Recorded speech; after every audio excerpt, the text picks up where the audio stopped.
Infinity Stones, getting all these different tribes together to form one giant superpower, his gauntlet. And a lot of the times he would go into a camp, say join, they would join. There not a lot of the times, but there was more peaceful ones. But here's the majority of the times he would walk in and be like, join. The tribes would be like, no, we have our own ruler, he's cool. And then he'd slaughter, and the people he didn't slaughter, he'd be like, now you're part of my tribe.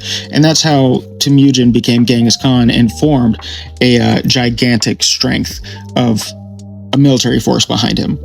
That being said, trying to think of different pop culture references that I can bring up to kind of make it more modern and understandable, and I pretty much just realized that the Dothraki from Game of Thrones, it just kind of seems like a fan fiction for the Mongolian Empire. I mean, riding on horses, curved swords, following the strongest leader. The Mongols are the Dothraki of the real world.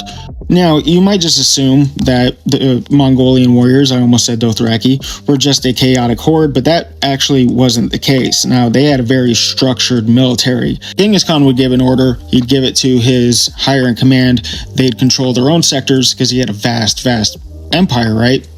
Especially later, after ruling for quite some time and conquering, they would take out his orders, use it in their section of his empire, and that's how they maintain structure. Especially when you are developing such a vast empire, you can't just be everywhere at once. So all these different officers in his military were forced to carry out Genghis Khan's orders to maintain that structure.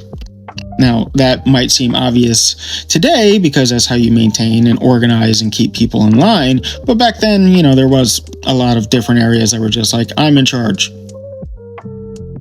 That's it. There wasn't a whole lot of structure in the military. Everybody here is not in charge, and there's just me that's in charge. What I'm trying to say is the Mongol Empire wasn't like that. They had their structure, they had their ranks, they had their organization. And nowadays it'd be much easier because we have the internet and cell phones, but it's not like back then, Genghis Khan just gets on Twitter and just says, marching to China, smash the like button if you want to join. That's not how it works. But on the battlefield, man, these Mongolian soldiers were a threatening bunch. Their long-range game was just insane. They were deadly with the long-range game.